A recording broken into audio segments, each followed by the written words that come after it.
One more assist to set the new record in the Premier League.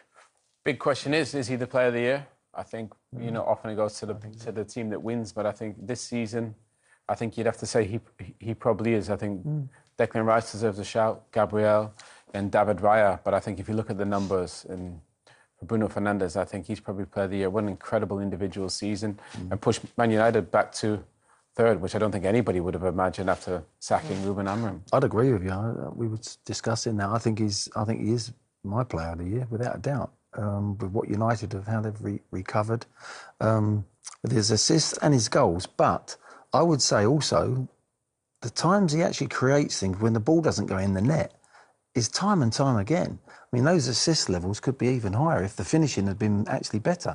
So it's not like he's made 21 assists or out of 23. It's like there's a heck load of more assists. And he wasn't playing defensive midfield for... Exactly, he's playing in the right position. He's playing in the right position now.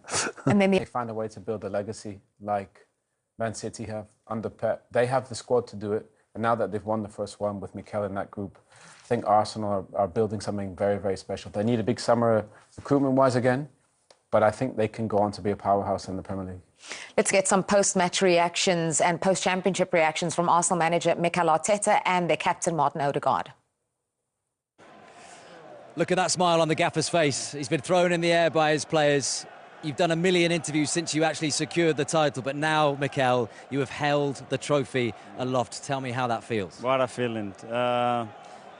It feels so special because of the manner that we've done it. Because we have to rebuild a lot of things. We have to transform certain things that weren't at the standards required to give you the opportunity to live these moments. And we've done it together. This title is about the we, that everything and everybody that represents this club has contributed to that.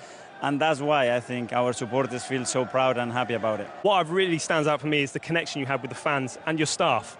I think that was one thing that was lost for many years, and you've brought it back. So honestly, thank you very much for whatever you've done. Just keep doing it, because I feel like it's going to continue for many, many years. Thank you so much, dear. Thank you. For me, I find it very emotional watching it, right? And I've believed in you for a long time. I always knew you had the qualities.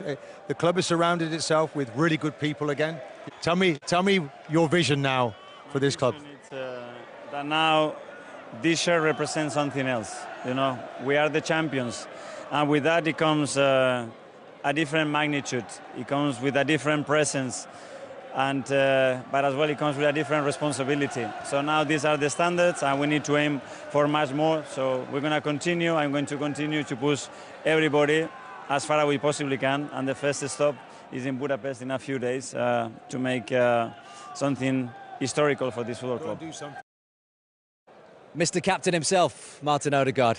Take a deep breath. There it is, the sigh. Go on, describe it to me. Yeah, I can't describe it, honestly. Impossible. So many emotions, what we've been through, so much hard work, and to finally get over the line and to celebrate it here and lift it with our supporters there is unbelievable. I can't describe it, it's so good. What are you most happy about? What are you most proud about right now?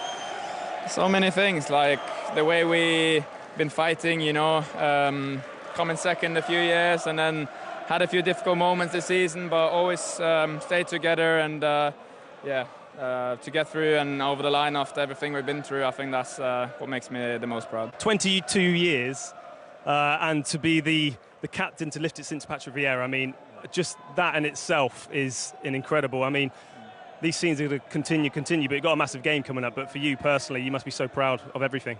Yeah, of course, it's unreal. I was speaking to my mate, one guy I grew up with, and we were dreaming about this, since we were kids, to be in the Premier League, win the Premier League, Champions League final, and then, to lift the trophy as captain as well. It's just, I can't believe it.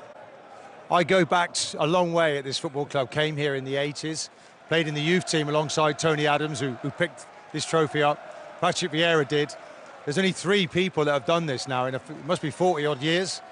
Or 35 years. It's quite remarkable. What's it going to do now for you as a player and as a leader? Yeah, no, for sure. We want more. Of course, it feels amazing now, and we have to enjoy this moment.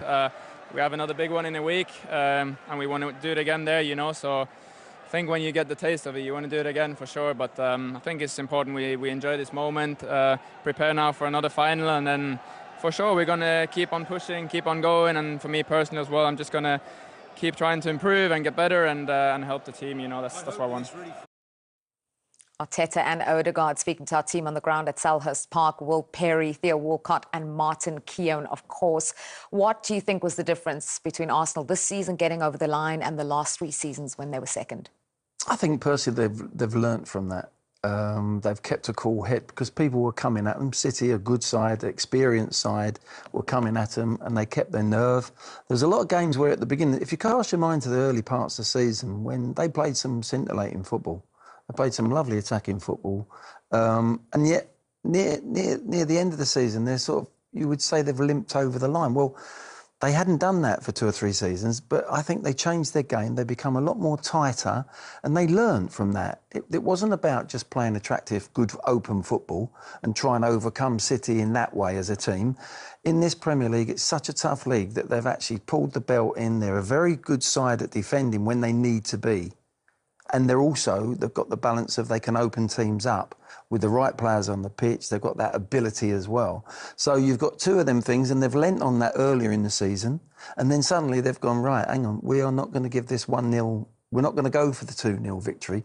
We're going to make sure we get the 3 points here. And they were very tight and economical. And they were at the end of the season, like now in the last, sort of 6 or 7 games, when they were right under pressure. They actually tucked the belt in, is what I call it, and made themselves very, very difficult to beat. Because I think when they lost at the Etihad, a lot of people said the momentum has shifted, that's them done. Well, it definitely shifted. Look, let's be honest, if they were a boxer, they had a little wobble in the ring. But you know what? They found a way to stay on their feet, take a couple punches, and they hung in there. I thought one of the biggest calls Mikel made was after when Zubimendi, who I think up to that point outside of right played the most minutes, he played Declan Rice as a defensive midfield player, and I think it just released a little bit in the team. I thought Declan was brilliant in there, tackling and driving forward. And let's be honest, these guys deserve it. They've been the best team, the most consistent, virtually top of every category, I think, except goals scored, home form, away form, defensively, clean sheet, set pieces. And, and everybody said, they didn't do it in style because of the set pieces. They had a point more than Liverpool last season. So I think they can be very proud of what they've achieved. But now I'm sure Mikel's saying, guys, can we go do it again? Can we win the Champions League? And can we go again? Because I think the biggest issue Arsenal had was age and lack of experience. And I think the average age of the Premier League winning team has been 27, 28. And that's exactly the age of all their top players, pretty much. So I think it came just right.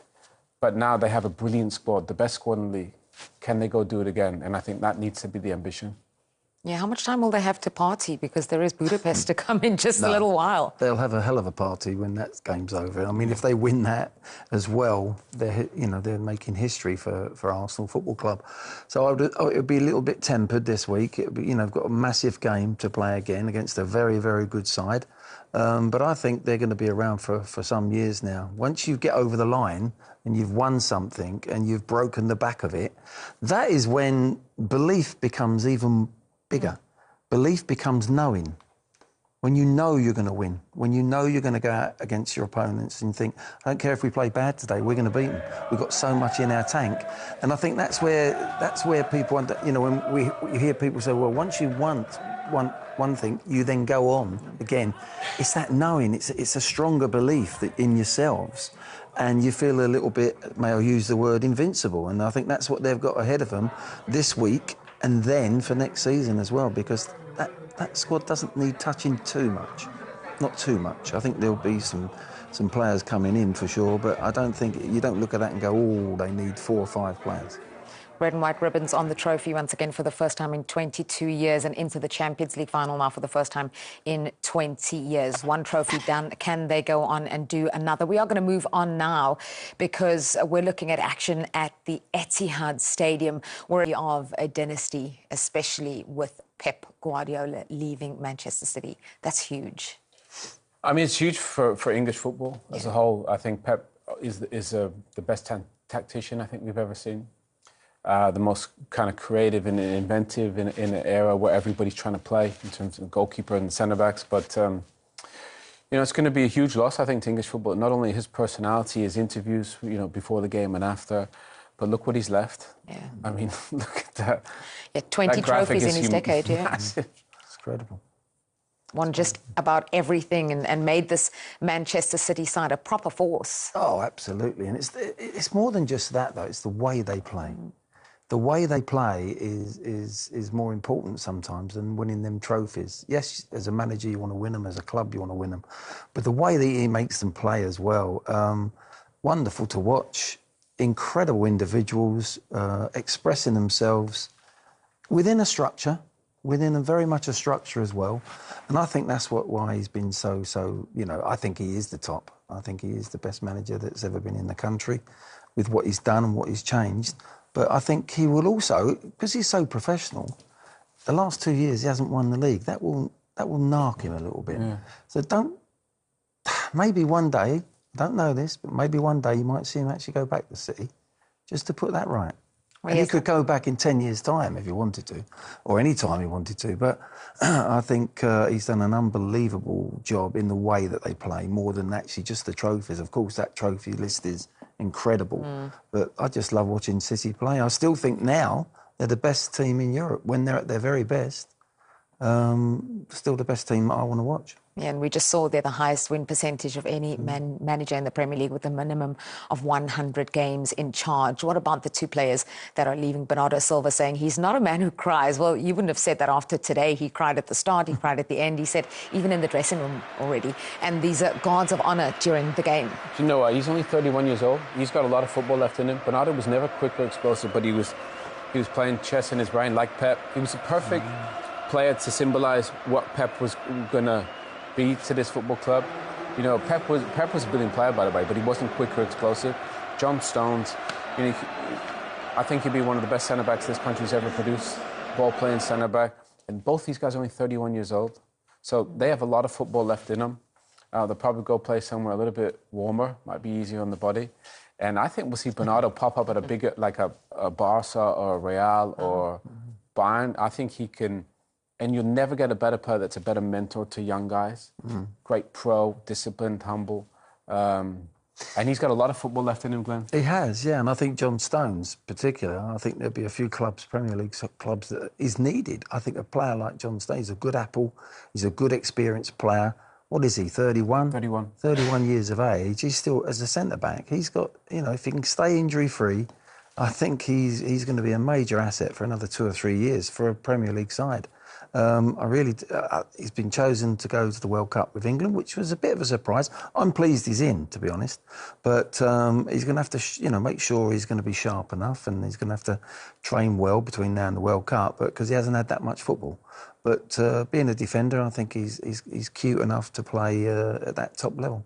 A day of farewells at the Etihad Stadium, a day of farewells at Anfield as well. Liverpool saying goodbye to two